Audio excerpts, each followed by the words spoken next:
Hello, dear ladies and gentlemen. Welcome to Port of Tallinn webinar. Thank you for joining. My name is Andrus Ait. I'm the CFO of Port of Tallinn. Together with me is today Mr. Margus Vihman, who is Chief Commercial Officer and a member of the Management Board. And we will introduce the results of 2023 for the second quarter and 6 months period. During the presentation, you can submit questions by typing them in Teams. There are a question mark button, and we will answer the questions after the presentation, as we have made a short break. But with that, I will give the word to Margus, who will continue with main events and operating volumes. Please. Thank you, Andrus. Good morning, everybody.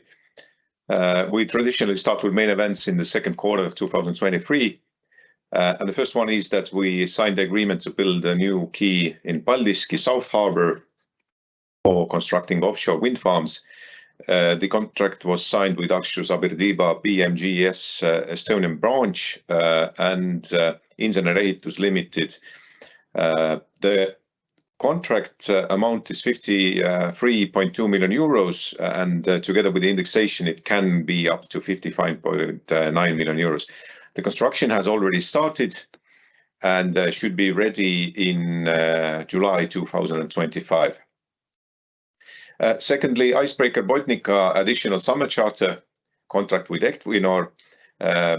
We managed to get additional contract. Unfortunately, it was a bit smaller or wasn't enough days that we prognosed, but still quite a good addition to the summer works. And additionally, we are now negotiating already a new deal and getting ready for the offshore works in the North Sea.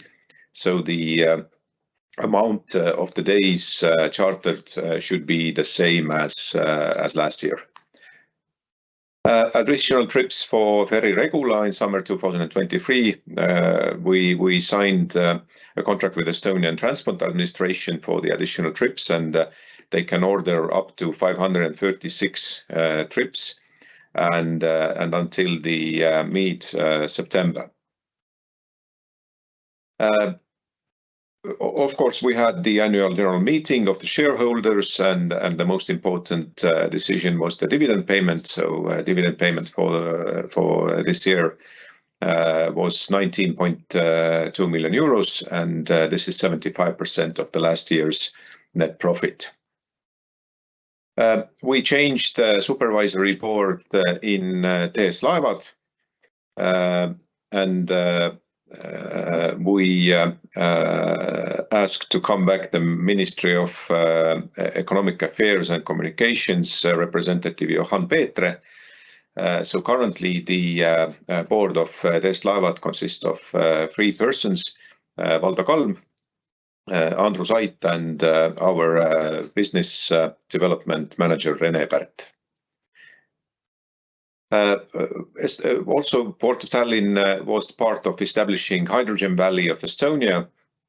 This was signed in April, and together with us, there was a biggest Estonian energy company, Alexela, Eesti Energia, Tartu University, signing the contract. And the reason for Port of Tallinn being in there is that we see big opportunities, firstly on transportation vehicles inside the port, but also the cranes using hydrogen.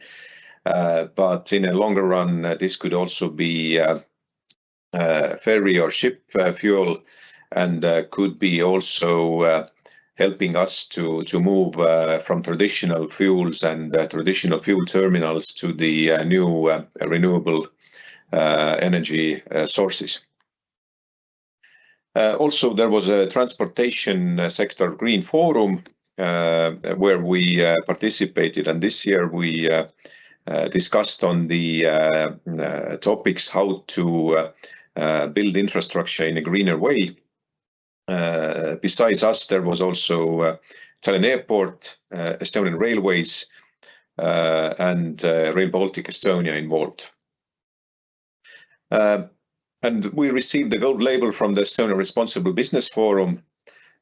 We've been in touch with this forum from 2014. I personally have been involved from 2016, and every year we have received the silver label. So this is the first time that we managed to get the highest possible recognition and gold label. Moving forward with the trends in second quarter, we had, of course, passenger continuing growth, and the growth number in second quarter was 13%, mainly feeded by the Tallinn Helsinki and Tallinn Stockholm lines. Also, if you compare it with the growth in the first quarter, then it has slowed a little bit down, but we have to remember that the COVID restrictions were not there last year in the second quarter, so the relevant base that we compare to is higher. Also, we had, or unfortunately, we had decrease in PAX vessels calls 7%.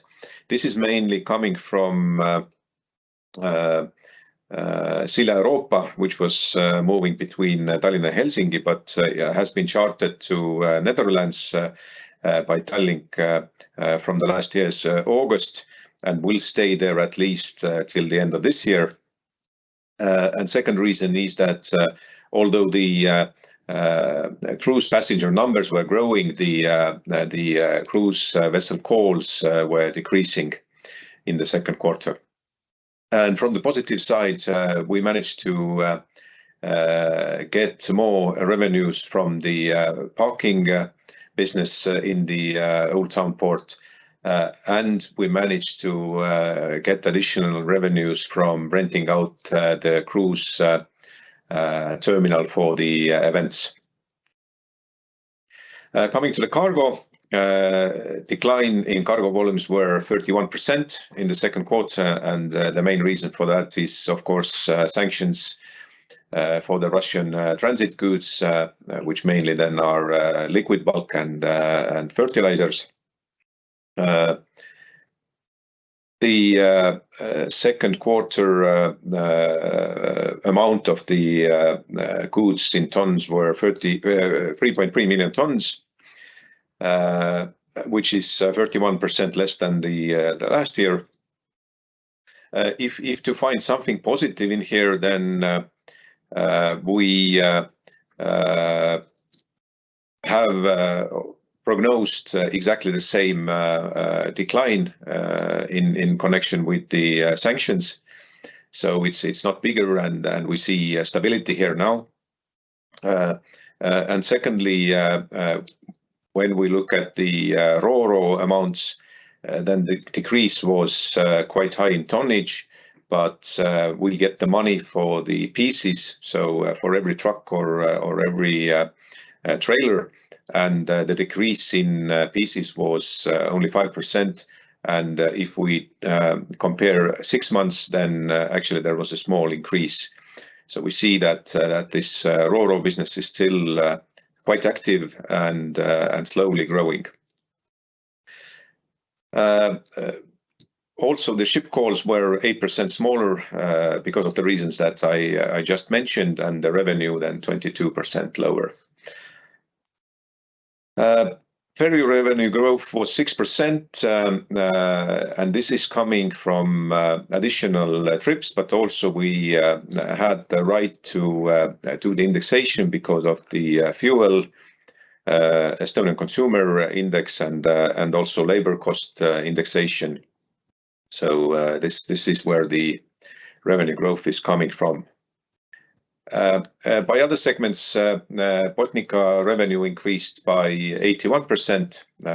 This is due to the higher charter fee on the icebreaking contract, but also with the earlier start of the summer works with Equinor.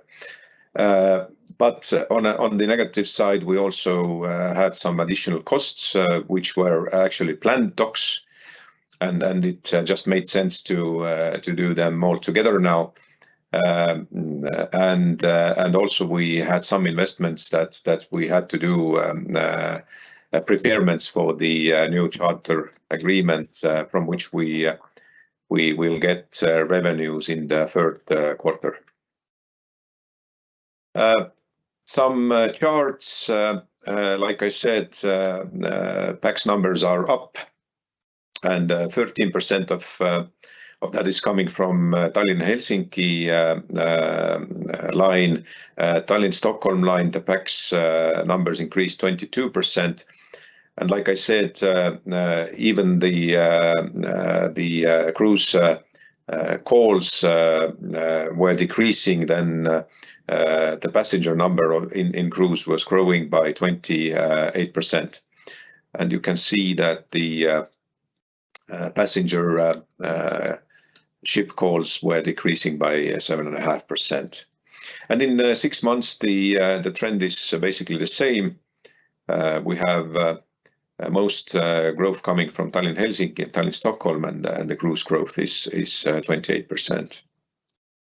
Moving to the cargo volumes, you can see the biggest decrease coming from the liquid bulk, 68%.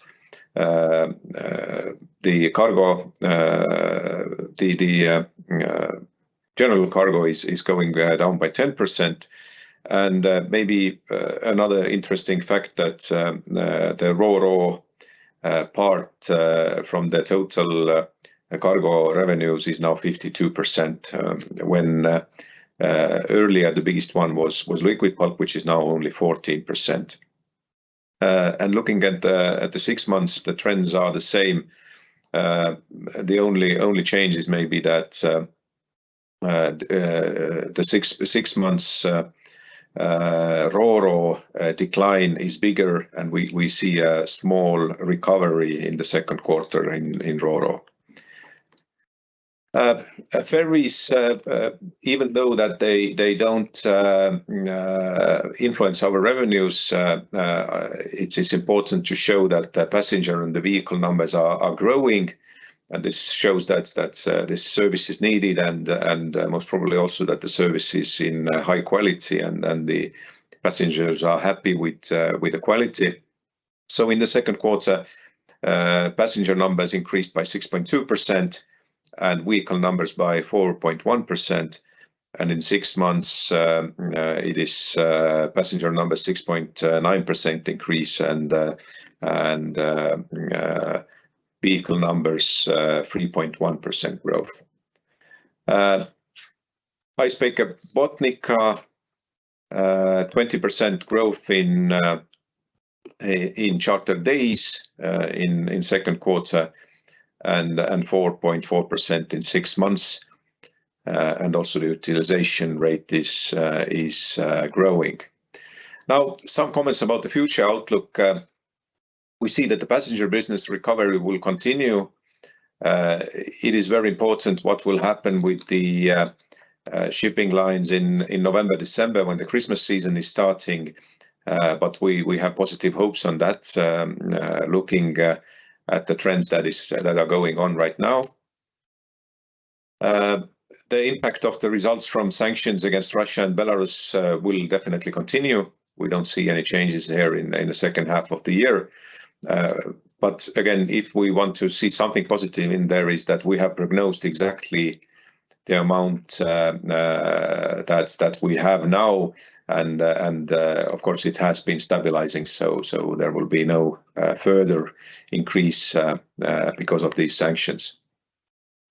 There are new possibilities in ro-ro and container lines. We have been negotiating for quite a long time with many big shipping lines, and we see that we would have some positive news maybe already in the second half of the year, but most definitely next year. Another good thing is that we are mainly promoting Muuga here, and Port of Muuga doesn't need any investments to receive these ships. We have the quays ready, we have the ramps ready, so there will be no additional costs with that. In Paldiski, we can also receive, let's say, one more line without any investments, but then the utilization of the port is already on the edge. Definitely offshore wind farm based harbor development will go on, and we have a lot of communications with potential users of that and builders and the investors for the offshore wind farms. Secondly, we are looking into the building the maintenance fleet. There are no decisions yet, but maybe we will, or we are planning to see what would be the possibilities of building CTVs or SOV ships for maintenance and operation. Preparation of the real estate business model is going on. We hope to finish the detailed planning process in the end of 2024. If that would be the fact, then we would see the first revenues coming from the real estate business in 2025. And like we have said before, mainly this will still be the landlord model, but maybe in some cases we will also be investing into this and taking a more active role in development. And here I give word to Andrus. Thank you, Margus. I will go on with the financial results.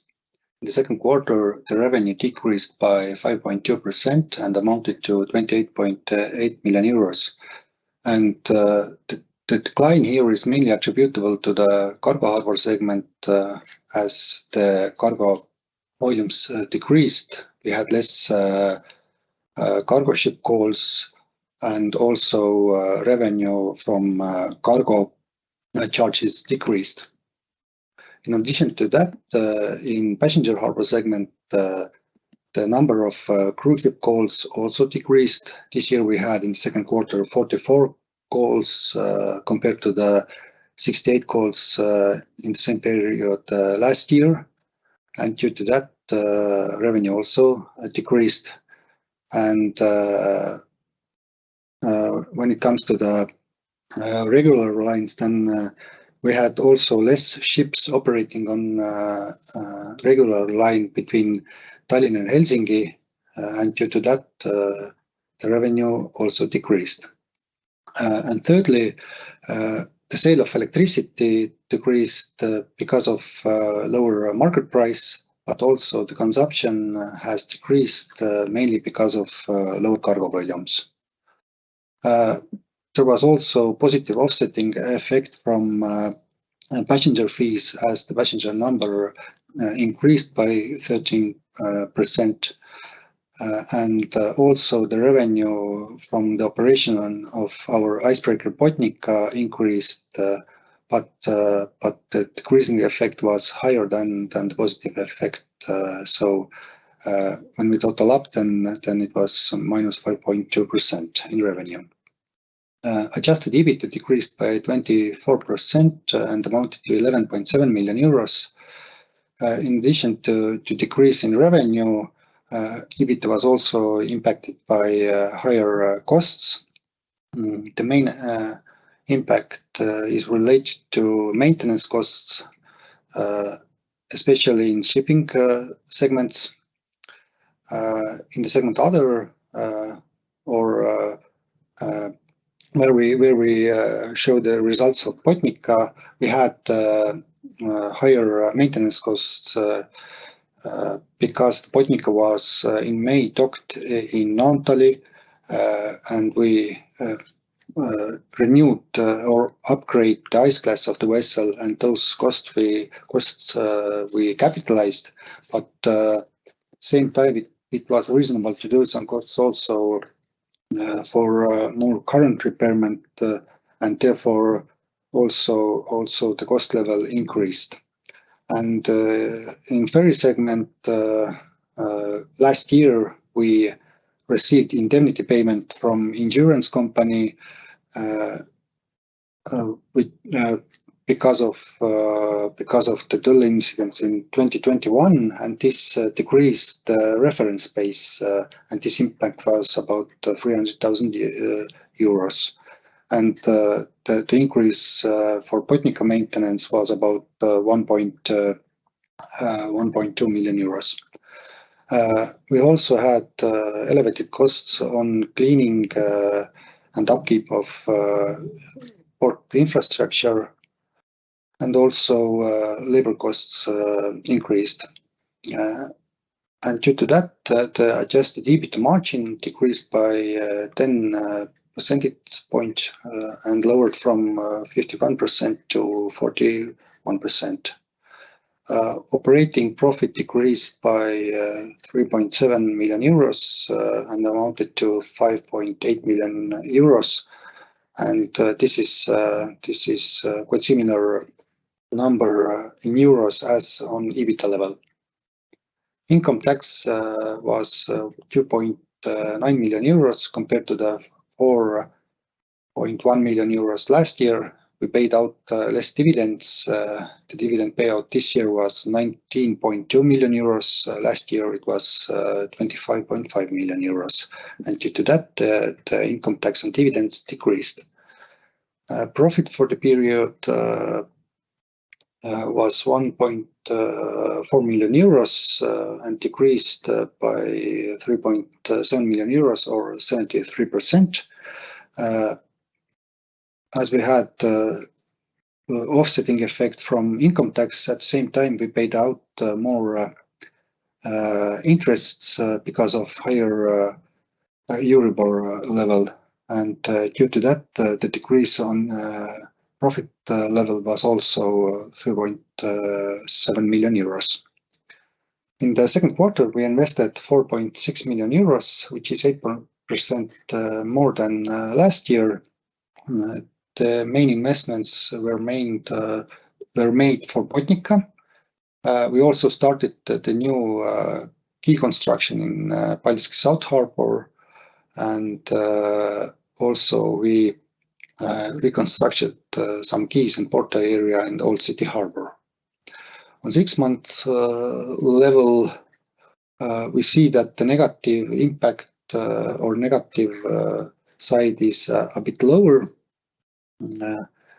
due to the stronger first quarter, and also the first quarter in 2022 was quite low because there were still impacts from COVID restrictions, and also the one-off effects from the Q2, especially in maintenance costs, didn't impact as much.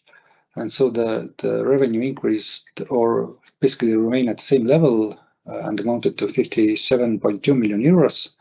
Adjusted EBITDA decreased by 12% and amounted to 25.3 million euros. Adjusted EBITDA margin was 44.2% and was 6.3 percentage points lower than last year at the same period. And profit for the period decreased by 42.3% and amounted to 7.1 million euros. In the first half of the year, we invested 6.1 million euros. This means the main investments were mainly made in the second quarter. In the first quarter, we invested to build a new 2-story ramp in Muuga and also completed the surrounding area of terminal.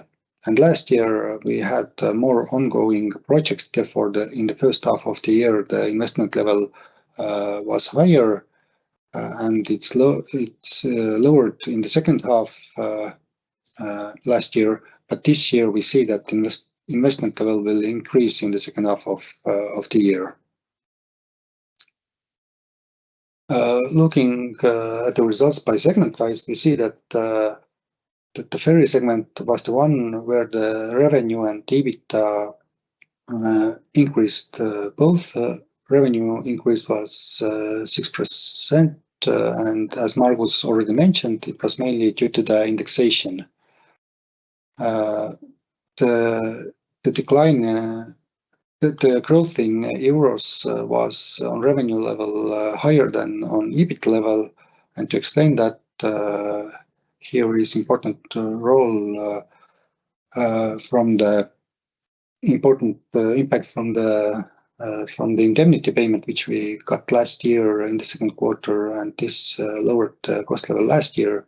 When we take this out, the increase in on EBIT level would be similar as on revenue level.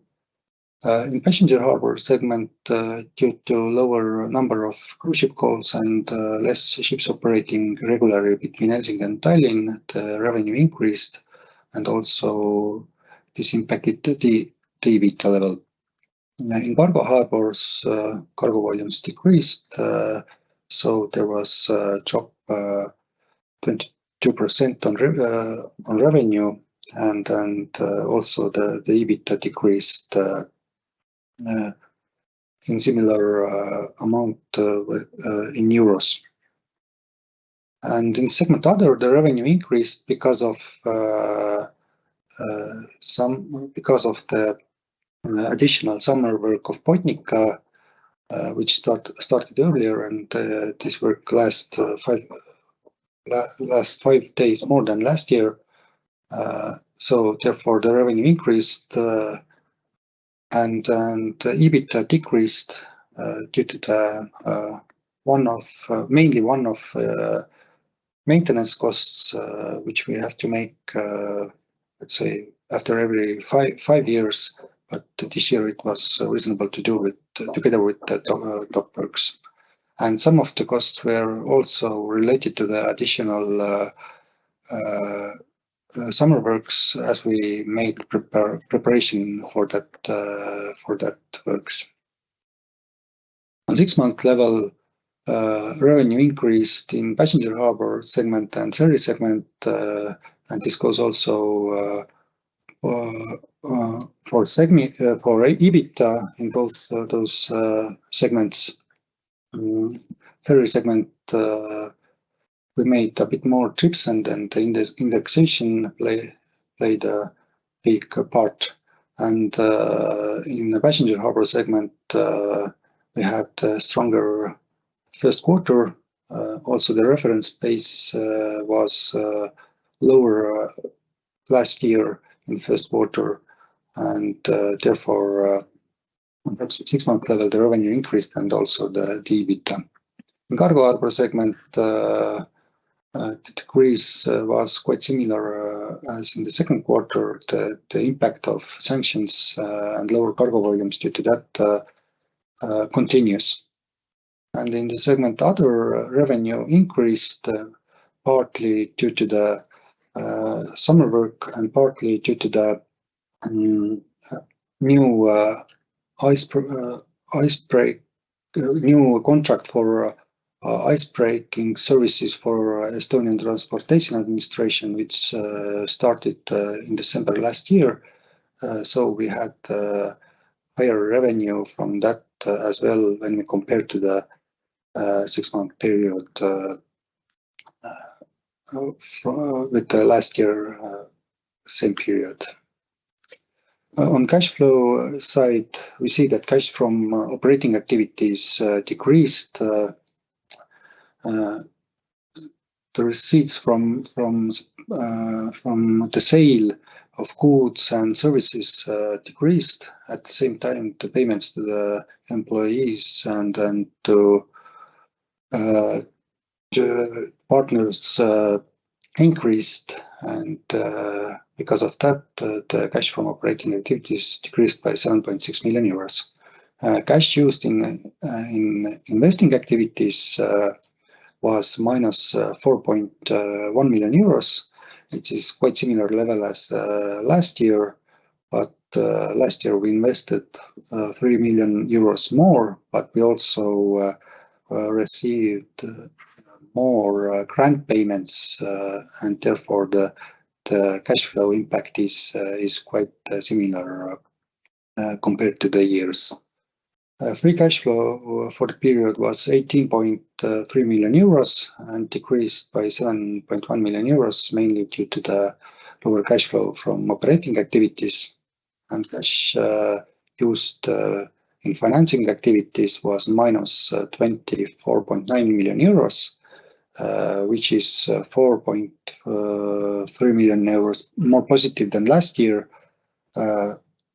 We paid less dividends. At the same time, we paid more interest costs, and the other impact comes from loan repayments, which was similar between the years.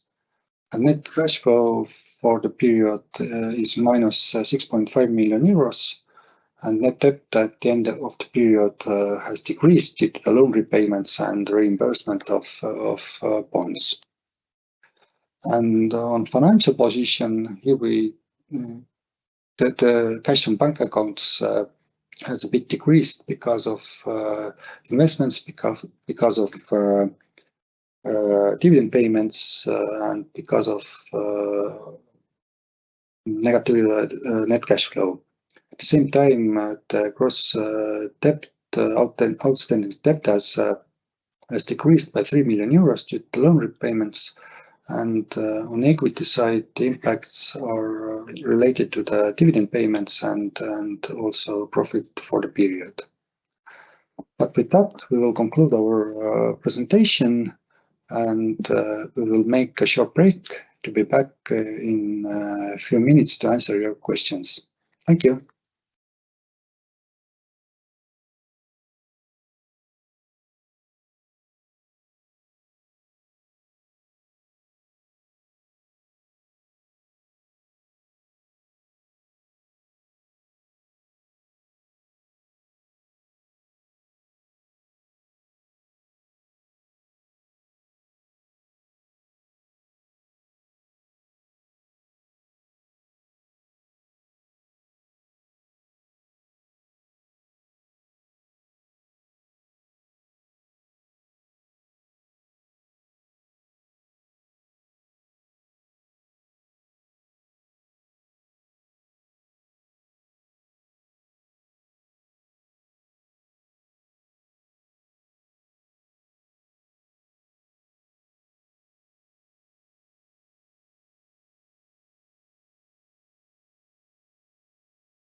So welcome back, and we are starting to answer the questions. The first one is, how are the cooperation partners doing in cargo operators of the Port of Tallinn, and is anyone leaving or are new operators joining?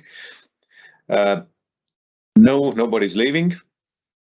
And we're constantly working on to get new operators, and we see potential in the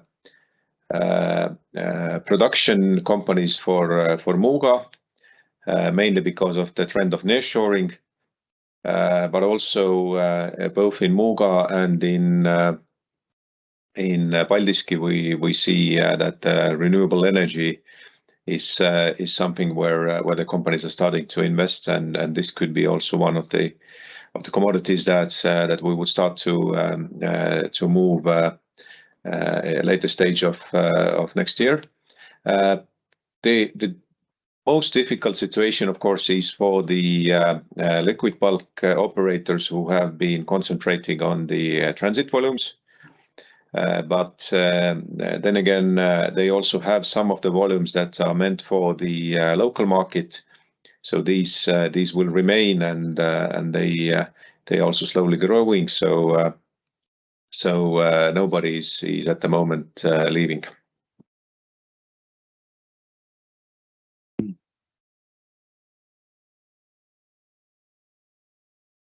So the volumes are falling. Why is the number of employees not reduced? Andrus, would you like to? Actually, we are conducting analysis and describing our processes, and actually we have also decreased in some position, but the number of employees is also seasonal for us. For example, when we have more passengers in our harbors, then we leave extra employees. But generally, we can say that we are working on it, and the plan is definitely to reduce the number of employees. It's important also mention that in shipping segments, this is not the plan, because there are certain rules and those we have to follow. But generally, this is what we are working on. Yeah, maybe just to add that quite a large number of these employees are in the two shipping companies that we have, and the results, as you can see, of the shipping companies are good. Yes, exactly. How do you justify the very fast wage growth, plus 16% compared to the last year, as the economic indicators are decreasing? We made the price with the salary increases over the last year. We don't plan it to do this year, but here we can bring out two main reasons.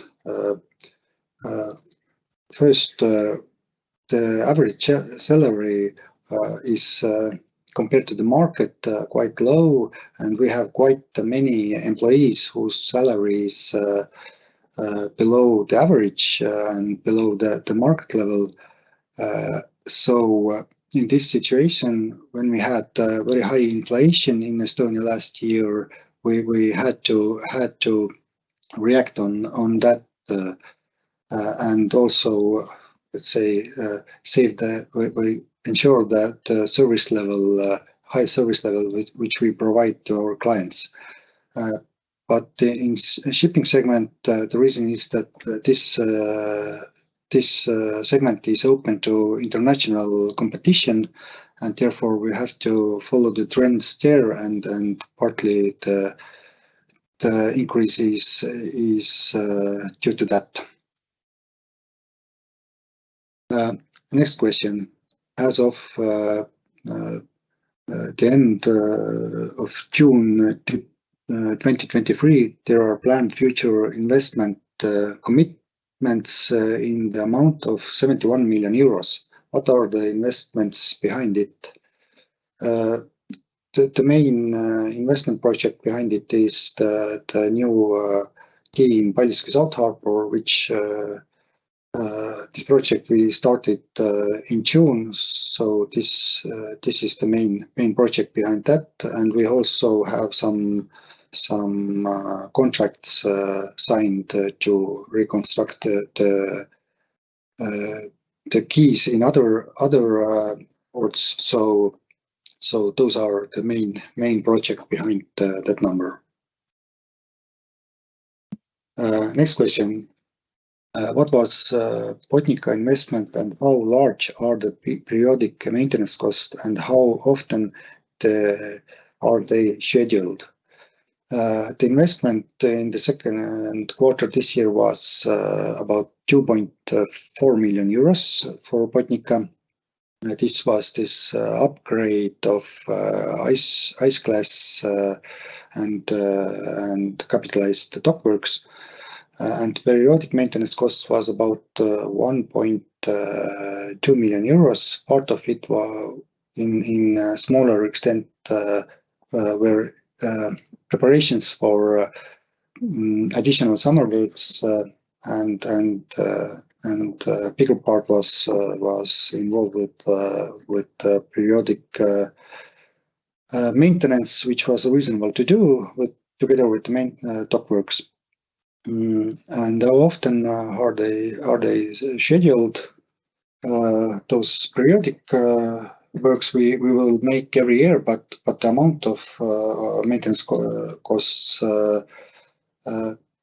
can vary. But the investment is involved also with the new 10-year contract with the Transportation Administration for ice-breaking services. So the payback time there is 10 years. If you allow, I will take the next one. Is the decline in the attractiveness of the region in cruise related to stopping the visits to St. Petersburg?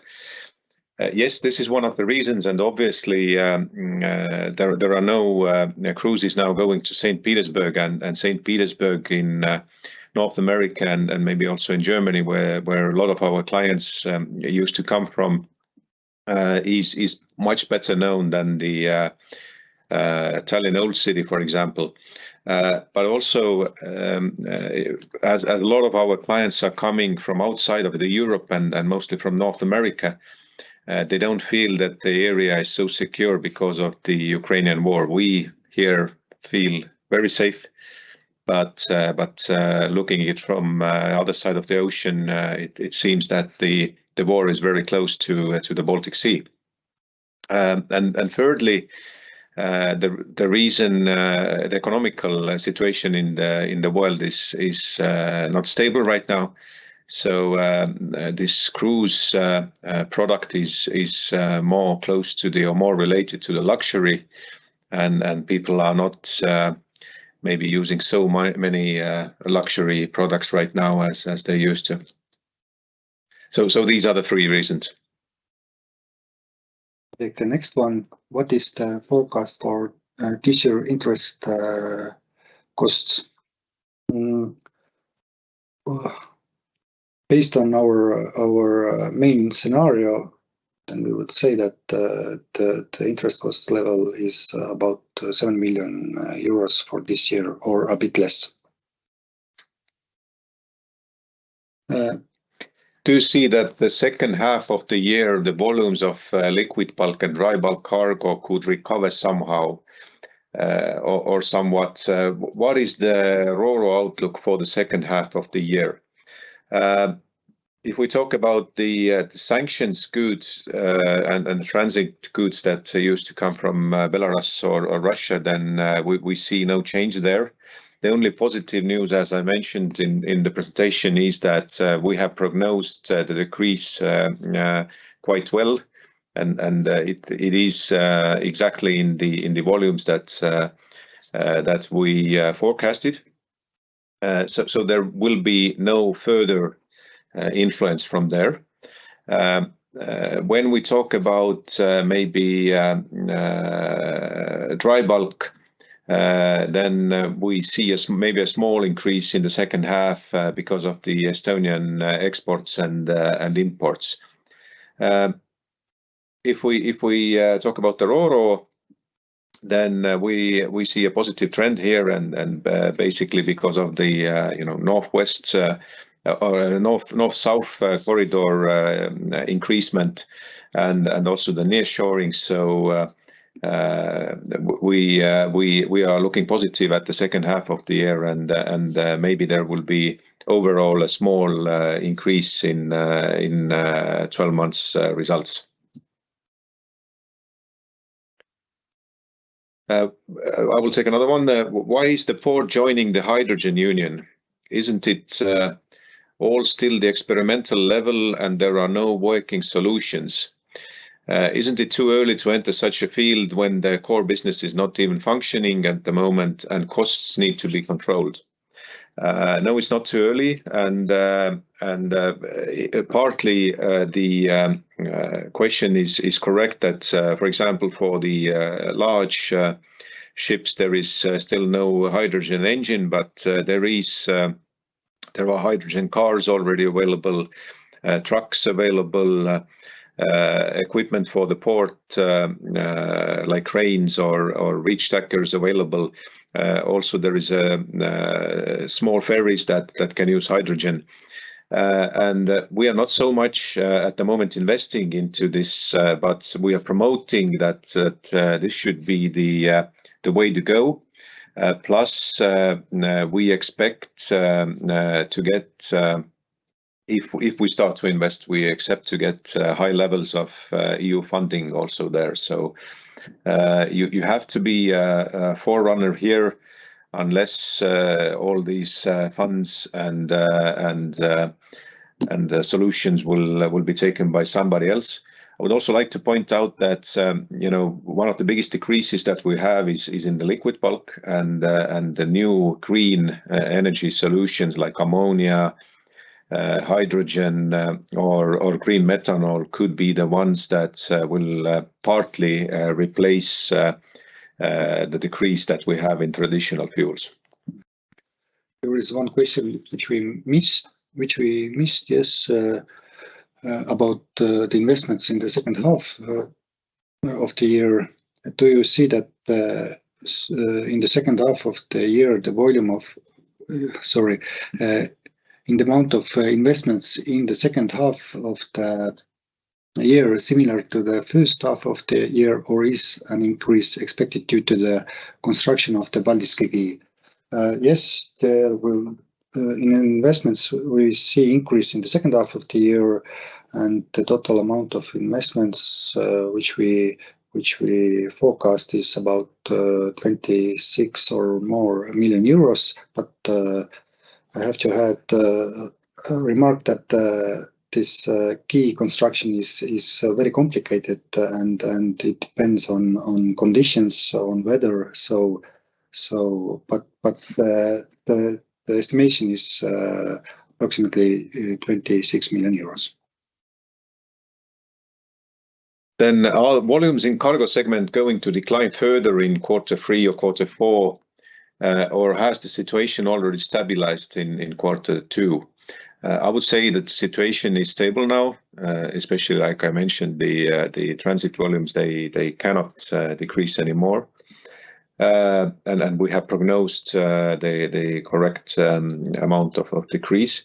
Of course, there is a chance that there will be small decrease because of the economic situation in Estonia, which is also not favorable for the cargo. But then again, we still see that, for example, the Ro-Ro is growing, and like I also said in my presentation, that we are working very hard to get the new container lines and new Ro-Ro Ro-Pax lines into the port of Muuga and port of Paldiski. Are the service price still indexed with inflation, and why did Tallinn get a very favorable deal here in this inflationary situation? Some of the prices are indexed based on consumer price index, for example, rents and building titles revenues. but also our prices. Some of our prices are, we have to follow the overall market situation and make changes based on that. So not all the prices are not indexed based on inflation. And the second half of the question, why Tallinn get a very favorable deal. With this deal, I would say we concentrated on long run, and we see that for us is very important that many as much as possible ships are operating on regular routes, and this was a good foundation to build the situation that for the Tallinn there is certainty, and for us as well.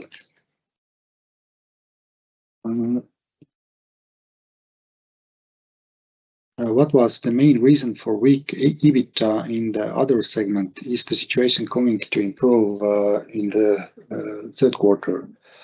Yes, the main reason for that was the one-off maintenance costs and also preparation costs for additional summer works, and we expect that the situation going to improve in the third quarter. Currently, we are negotiating about new summer work in August this year in North Sea region. We hope that we can give a good news in coming days, but yeah, we see that the results will improve in the third quarter. What is the net effect from raising costs and from price increases you have made? Is the net effect from inflation positive or negative in passenger and in cargo segments? All in all, the inflation is impacted us negatively. We can't put the increase of prices directly to our services and goods and ask a higher price. But inflation was in large scale based on electricity prices as well. Here is the situation vice versa. The higher electricity price actually, the lower electricity price is good for us in this situation. So the answer is that directly we can't increase our service prices, but for some services it's doable. For example, rents and building titles. Yes. How are you going to finance building of maintenance fleets for offshore wind power parks? What would be the total investment needed? I would like to point out we're only looking into it right now, so it's very early stage to say, and the investment decision has not been made yet. So as soon as we get into some point with that, we will give you more information. And finally, do you now say that your main target in the property development projects is going to be a landlord model? Actually, we have communicated this before, and yes, the main target would be the landlord model, but there could be a lot of exceptions in there. So if we see that there is a profitable, very secure projects, we would definitely be ready also to be more than the landlord in there. We have one more question. Okay. Sanctions for Russia had started since end of Q1 2022. However, the decline continues and is more than expected. Why? Actually, the sanctions started in the first quarter, but they were imposed gradually during the year, and due to that, the comparison base or reference base last year is still quite high in the second quarter. So the impact from sanctions should level out by the end of this year, I would say. And decline was more than expected. Like Margus mentioned, actually decline was like we forecasted. There wasn't wasn't big gap on that. So it seems that there are no more questions. Thank you for participating and see you next time. Thank you.